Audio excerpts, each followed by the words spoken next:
Hello，大家好，欢迎回来 Ranger Man 频道，我是阿仔。2024年的第一天我就起了个七早八早，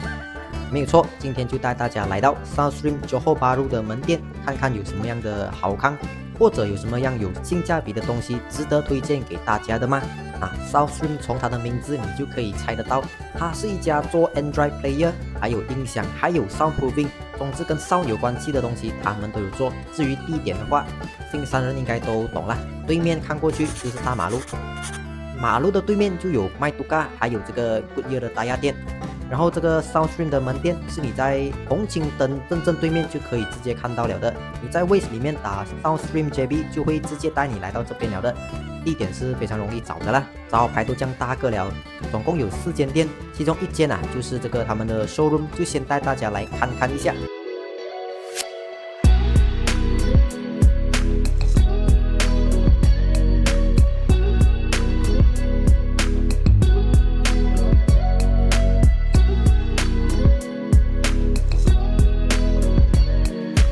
这面墙壁上面满都是 Southstream 他们自家的产品，刚刚大家有看到啦，有 Android Player， 有音响，这些东西你都是可以亲眼听到、亲眼摸得到的。再来我最喜欢的一点就是他们明码标价，然后这边的 Display Unit 也是可以任你摸任你玩玩到你觉得这个东西真的是啱你，真的是可以用在你的车，真的是你喜欢的话才来买才来装。对于第一次要装这种 Android Player， 可是你又怕你上网买，你毕竟看不到摸不到嘛。Southstream 这边呢，就直接有机跟着你的 budget， 你来选你要的东西，慢慢摸，慢慢玩，玩到你觉得 OK 来买，就不会怕你买到的东西不是你要的东西。然后它还有一张桌子是专门摆这些 Alphard Vellfire 的车机。这个的话，先给大家一个预告，下期呢我就会开箱一个网红的车。当然，它的车就是 Alphard， 然后它装着的也是 Southstream 最 flagship 的那个产品。这个网红呢，我相信在座的各位99%应该都是认识他的啦。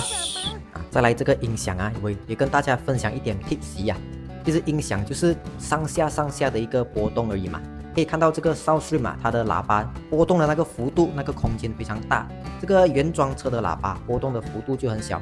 简单来讲呢，原装喇叭你听到的会是这样子，多次打字。Southstream 的喇叭就是懂次打字。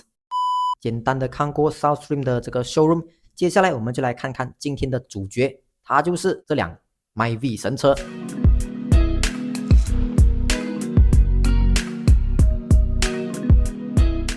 这一架就是 Southstream他们目前最新的入门机型，这个就是我今天要介绍给各位非常有性价比的一款 Android Player。首先它的价格方面是绝对大部分人88%的汽车用户都是可以负担的，该有的功能它也都有到完，就很适合一些你是驾可能比较旧款车的，又或者是讲 Grab Driver， 尤其是那些时常需要夹一个phone holder夹住电话来看 Waze 的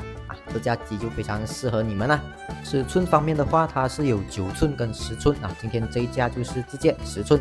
它的 spec 的话今天 display 的这一架它是有2GB 的 RAM 加上64GB 的 ROM， 所以操作起来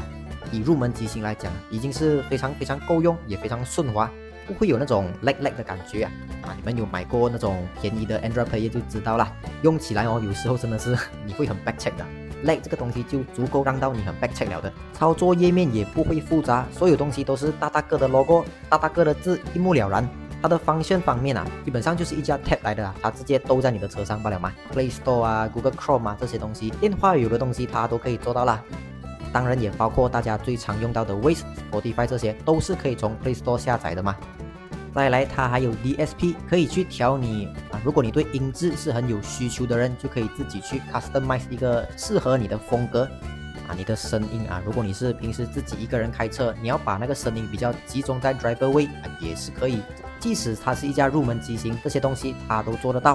然后它的 radio 的频道它也会自己 search， 如果你是时常有跑外州的人这边你只需要按一下，它就会自己帮你 link 到当地的那个频道啦。这些基本的东西身为一架称职的 Android Player 该有的它都有。重点是它有个特别的地方就是一架入门机型既然给你 Android Auto Apple CarPlay，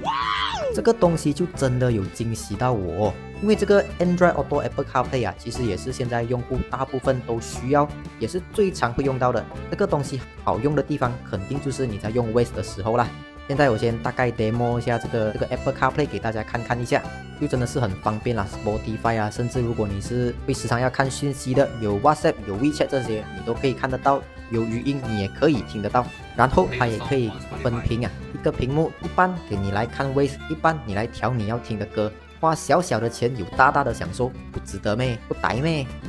现在就来试一下这个 Android Auto 啊，它跟 Apple CarPlay 都是一样啊，都是可以做到 wireless， 不用拉一条 cable 去的，看起来会更加整洁。可以看到这个 Android Auto 啊，其实它反应的速度啊，这个是我发现到的小细节啦，会比 Apple CarPlay 更加快，更加没有 delay。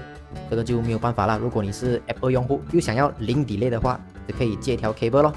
分屏这个东西，当然 Android Auto 也是做得到。再来 Android Auto 特别的一个小细节，就是它会显示多的价钱，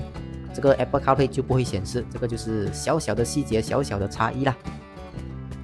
再来还有一个我觉得值得称赞的地方啊，就是它的 Reverse Camera 真的是很清楚哦。你要想嘞，这个荧幕是10寸呢，如果你小的荧幕轻啊，这样子这个东西大部分人都做得到啦。荧幕放到10寸了，还可以这样清楚。原装车啊，我真的是想不到有哪个车厂做得到这种 level 啦。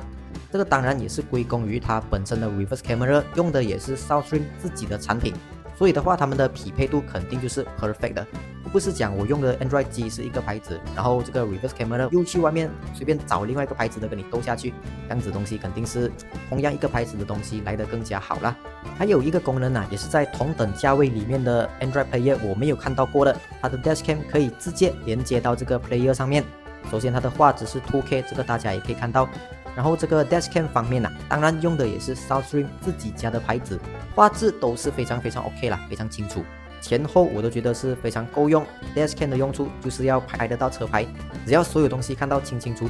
肯定你是有保障了的。我刚才忘记跟大家介绍这个是什么型号啊，它是叫 Southstream Android Explore。对于这架 Android 机型有兴趣的各位啊，都可以去到 Southstream 的门店询问更多详情。就像我之前讲过的，这辆 Myvi 也装满了 Southstream 自己的产品，包括这个推的，包括底下的这个喇叭，包括其实它连 Soundproofing 也都有做过了。Southstream 就真的是一条龙服务啦，整辆车跟你音响搞好好来，隔音弄好好来，总之关于 Sound 方面的东西就跟你做到最漂亮就对了的。这家 JB 的门店啊，拍摄了半天啊，他的车半天都没有扫过的，几乎 Walking Bay 都是塞到满满的。大家也可以看到，新加坡车都来啊，所以无论你是新加坡或者是马来西亚 Johor 区的观众啊，都非常欢迎你来到 Southstream 询问关于 Android Player 音响方面的任何资讯。Southstream 在全马总共有5间分店啊，趁新年之前赶快把你的车炸美美咯！感谢各位，感谢收看，我是阿仔，我们下期影片见，拜。